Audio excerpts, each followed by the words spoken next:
I don't know. Let's see if I can go live. I think I'm live. It's not letting me go live into Facebook again, but we'll see how that goes. Good morning. Good morning. Good morning.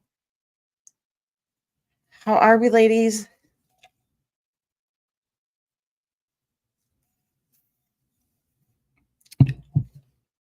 It is, I don't even know. It's Monday. Oh my goodness. Monday. How is everybody? What a weekend we had. So excited. We had an amazing weekend at our house. Hold on, I'm gonna save these changes. My phone's going off. Hold on. Good morning, Carmen. Tell me in the comments, how was your all's weekend? How was your weekend? How was your Father's Day? If you guys celebrated Father's Day, was it awesome? Did you guys celebrate the fathers in your lives? Either the true fathers or the stand-in fathers in your lives? We had an amazing baseball-filled Father's Day. Some good wins and some not so bad, not so good losses, but that's okay. We had some good stuff this weekend. Some good aha moments for our baseball players. So I'll tell a little bit more about those here in a second. So good stuff going on here. I hope the Lord filled you guys up with amazing things this weekend. Hey, Gucci Shay Shay. Good weekend. Oh, good. You celebrated your sons. Good. Good. We're going to talk a little bit about the men in our lives here in a second. Celebrating those men in our lives. I love that. Love it. First, we're going to start off with that prayer for Jabez, right? Good morning, Miss Heather. Sorry, I was a few minutes behind. I was trying to get us to stream in our Facebook group, but I'm going to have to figure that out a little bit later today. But I want to start off with the prayer of Jabez. So, and God called on the, let me see where, I thought I could have it memorized today, but I'm not having it memorized because my heart has too many things that I want to say. So, okay. And Jabez called on the God of Israel, saying, "Oh, that you would bless me indeed and enlarge my territory, that your hand would be with me, and that you would keep me from evil, that I may not cause pain." So God granted her what she requested. That is our prayer of Jabez. Why? Because we want to expand our territory, right? So that the Lord can prepare us for miracles. Remember that. Okay. You can't hear me? Can everybody else hear me okay? If you can hear me, can you put in the comments that you can hear me? Okay, you hear me. Okay, good. Okay, perfect. I was gonna say, I'll bring up my little microphone. Can you hear me? Can you hear me now? Okay. Okay, good. Today's word in our 100 days of life-changing confidence is changed, and I love the word changed. And there's so much that I have to say. Even with our Father's Day yesterday, my perspective on changed has, thank you, Heather, thank you, Carmen, has shifted. And there's so much to say. Just going through a little bit of social media yesterday and listening to, or just reading comments around people. And I will share with you ladies, because it comes from changing and shifting, and we're always wanting to grow, right? And become better.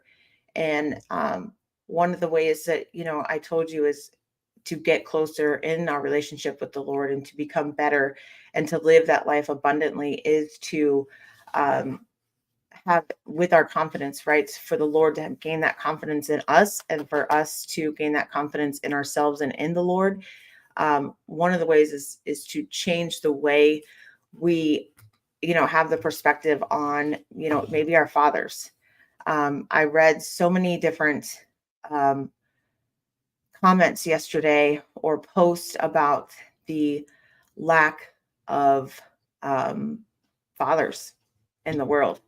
Or maybe the differences, that so many of us grew up without fathers, or their lack of fathers. And I think that it was amazing to see, even, my sister and the things that she put out there. And if there was something that, I can say to that is that, you know, thankfully, the perspective of men, um, they go out, there are hunters and gatherers, and they're not there sometimes as much as mothers, because they have to be that hunter and that gatherer, and they have to provide for the family, a lot of times. Or um, they're not built, that the mentality of a man is a little bit different than a woman, right? And so um, it is something that us as women, and us as people and followers of Christ, we really have to go back to, one of those first days that we talked about. I'm going to go back and see if I can figure out what day it was when we really, well, day 5, we talked about being fathered, in here. And we talked in day 3 about being forgiven. And we really talked about forgiveness, and how forgiveness is one of the major pieces to the puzzle of the overall abundance that we're looking for, in our lives. And that comes from the forgiveness of maybe a lack that came from, our fathers. And we really need to hone in on the fact that our fathers 100% did everything that they knew, um, how to do, and they did it to the best of their ability.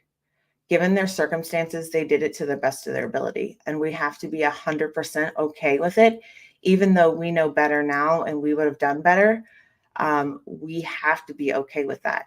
And, that's not an excuse for them. That's not giving them the cheap way out or whatever that is. But reading so many comments, and posts and things like that. And, like I said, even my own sisters, it was just, it's eye opening to me, the bitterness and the grudges and the things that are held. And we all know that if that's not, when you're coming from that place of bitterness, it's not good, and it's not God. And it's unfortunate that the enemy is winning in those situations. And it is a place that needs change, and forgiveness needs to happen, because it's not going to get you. It's bitterness keeps you from flying, and it's not going to be a place that's going to give you that abundant kingdom mindset.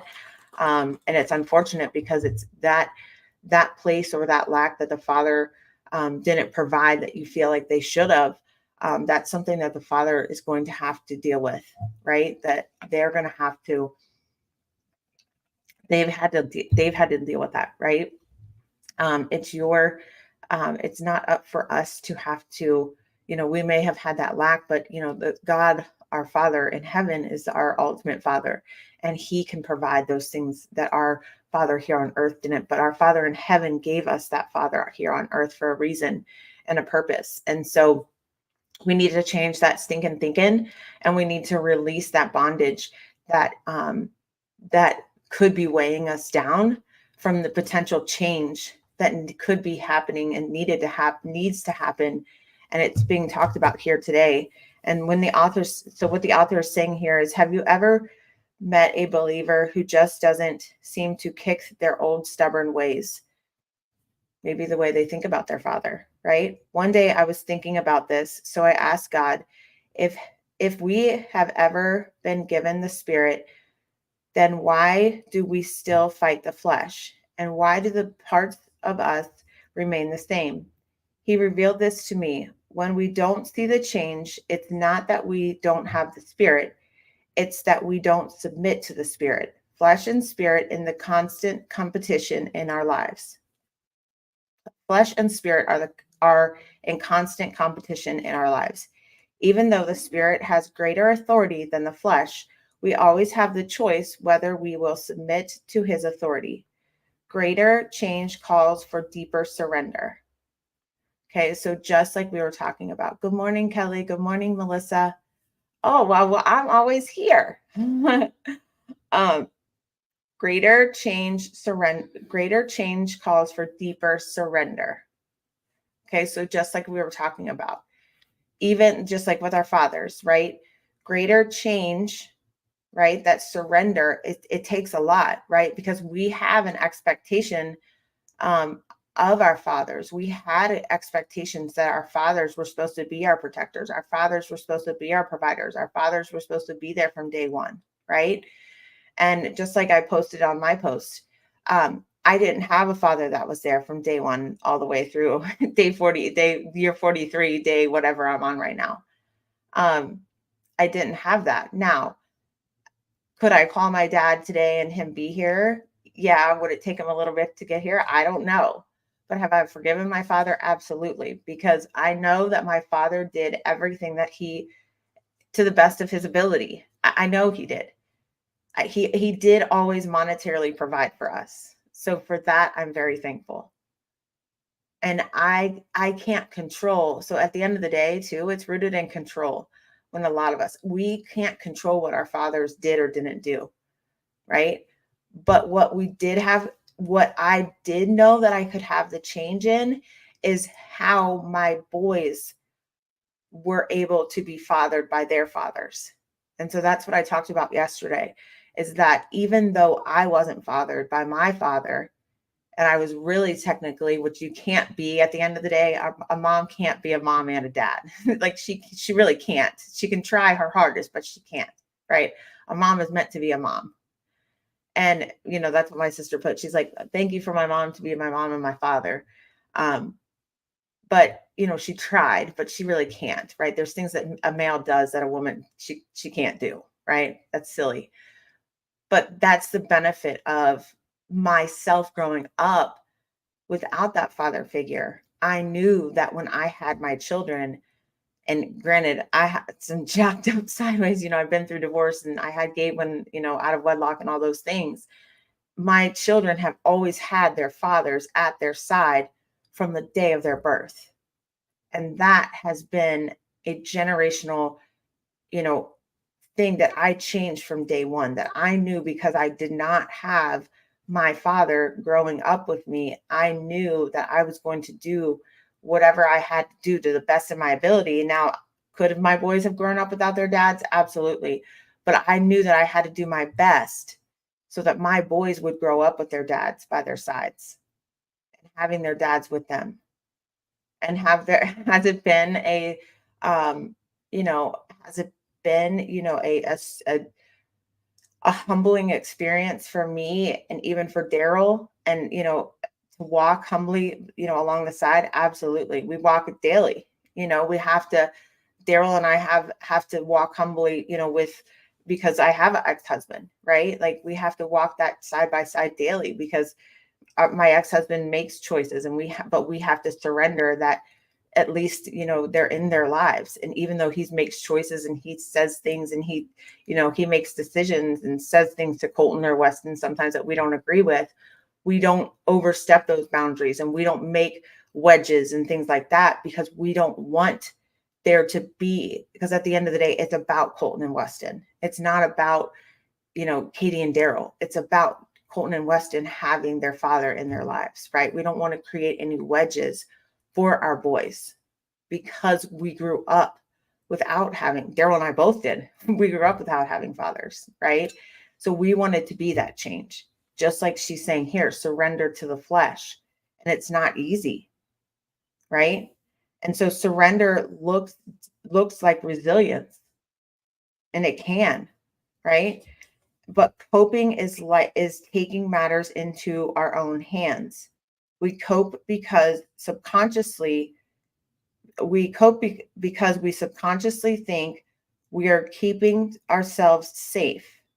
That is a big deal. This is my sister. This is other girls that are other, not girls. I call my sister a girl. She's 8 years younger than I am.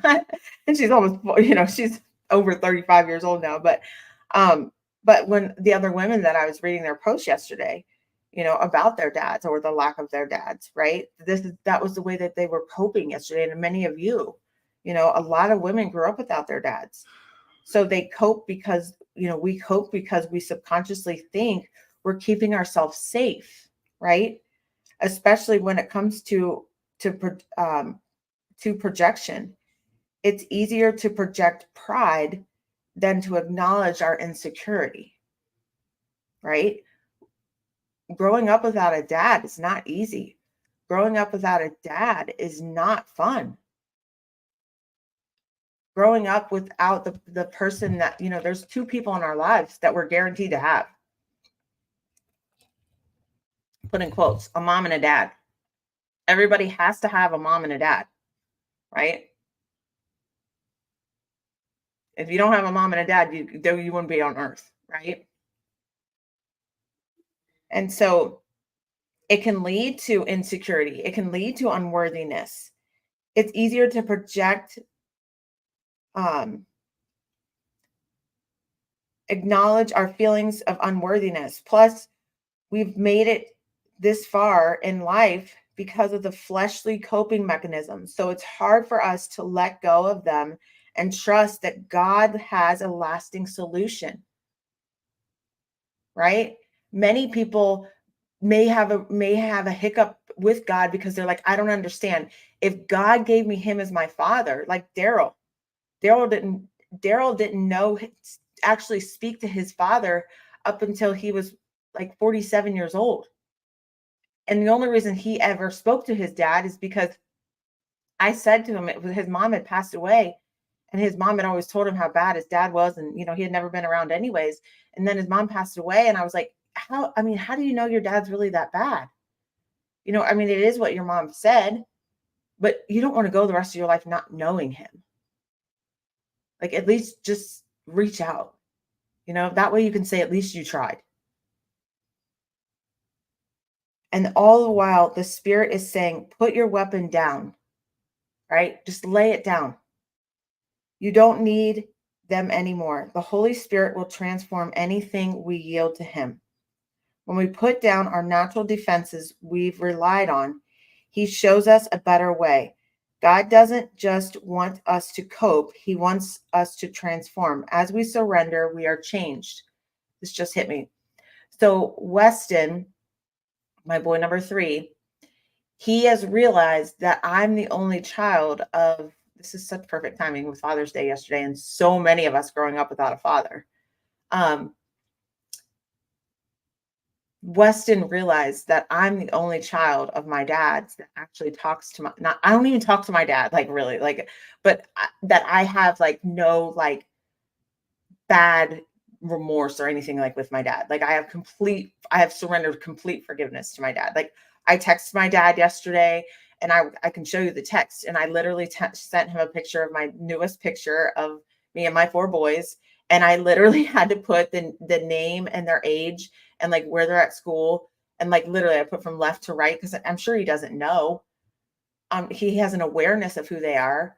But to me, it's like, I just wanted to help him. And Weston goes, Mom, he goes, how come you're the only one that talks to your dad? And I said, well, buddy, I said, because it's not up to me to judge my dad. I said, it's not up to me to do that. He goes, well, what do you mean by that? And so then we had to have a little quick discussion about that. And I said, because when I get to heaven, I don't want God to say to me, I gave you your father. Why did you question him? Why did you question me? And then we had a little quick discussion about that. And I said, do you know that Tim McGraw song, like one of our songs, like, because I love Tim McGraw, my boys know that, there's like the Humble and Kind song that I love. And I said, it says bitterness will keep you from flying. And he said, yeah. And I said, because I don't want to be bitter, because I want to fly. And I said, because if I'm bitter, you guys can't fly. And I said, so I was like, and then like, there was an episode that happened during Colton's baseball the other day. And I said, do you know, like, if I'm bitter, like Colton, like when Colton wants to be able to do like his baseball and like he's not flying in baseball, like it could be something that I'm doing. It could be something that I'm holding back, because that's just how the Spirit works. It could cause him to hiccup. It could cause him to stumble, because that's how the Spirit works. Like, you guys are still under my covering, because you guys are you're still my kids. You're not big, and you're not your own adults yet. And I said, and I don't want that. I said, I don't want my unforgiveness to affect myself or you boys. And now I'm sure that's big words and that's big things that he doesn't understand. And even I didn't understand that up until like last year, but I'm just planting that seed for him. And it's something that's a big deal. And I could even sit here like it's something that, like, ladies, that may even seem thick for you. And so when I read a lot of those posts yesterday about women, just having those, and just like she says in here, feeling that resilience, feeling that insecurity, feeling and like and feeling that unworthiness. And literally what she says here is that, you know, it's just the projection that she says it's easier to project pride than to acknowledge our insecurity. So it's just like when it's just easier for somebody to acknowledge their feeling of unworthy. Like it's easier for someone to, it says we've made it this far because of the fleshly coping mechanism. So it's hard for us to let go of them and trust that God is our lasting solution. I mean, some of us are in our, 40s, 50s, 60s, never really had this come to a head, 30s, 40s, 50s, 60s, and they're still like living with this. Well, if it's just my dad, oh, here's another Father's Day. I don't even know. I read a post that was talking about like, she didn't even know what kind of Father's Day card to get her dad. Well, I mean, I went through those stages too. And now I'm to the point now it's like, I mean, I don't even buy a card. You know what I mean? Like, if that's a thing and that's a hard thing to do, then don't even buy a card. Skip over that part. I mean, cards are ridiculously outrageous anyways, but I mean, you got to sometimes look outside of what it is and think about what he did do. And that's why I say when our parents, like what did he do? My dad, 100%. Like if I look back and like, it's so funny because like even though we grew up in and out with a dad, like he would come around and not and whatever, but like I look at my brother and my brother is so goofy funny and that's my dad. And I'm like, how does that even happen? Or my dad is like ridiculously strong and I'm ridiculously strong. My dad loves to work and I love to work. Like, so you just look at those things and like, it's so crazy. Like what did he do? He did the best that he knew. Your dad did really do some good things for you. He may have done bad, but the bad that he did was not God. But I promise you, he is a child of God and he did do some good things. And if he didn't do those good things, and some of you, he might have done some wrong things to you, like physically or mentally abusive things. But you have to realize is that those were not godly things. And he wasn't living in the godly spirit. And unfortunately, he had demonic spirits upon him. But that wasn't him. Unfortunately, the demonic spirits were upon him. Even if he was an alcoholic or abusive, things like that. And he was living in oppression. He didn't want to be like that. I can promise you that. And then you have to remember, I'm sure our moms were not the easiest women to live with either. Right? At the end of the day. And our moms are protectors too. Right? Because I know I'm not the easiest thing to live with. And I know my mom was surely not the easiest thing to live with. I'm glad you reached out to your mom. Yeah. And some of us don't have that option anymore. Right? Maybe they passed on. But if you don't have that option anymore and you wish you did have that option and you have that regret, I would definitely talk to God about that, because you can still ask and seek for forgiveness. Because if you still have that bitterness before he passed away, and passed on, and there still was that bitterness, I definitely would reach out and talk to God about that forgiveness, because you don't want to have any bitterness inside that heart, for sure. And even, like Kelly's on here, she was adopted. Your parents still brought you to earth. Your parents blessed you with the earth.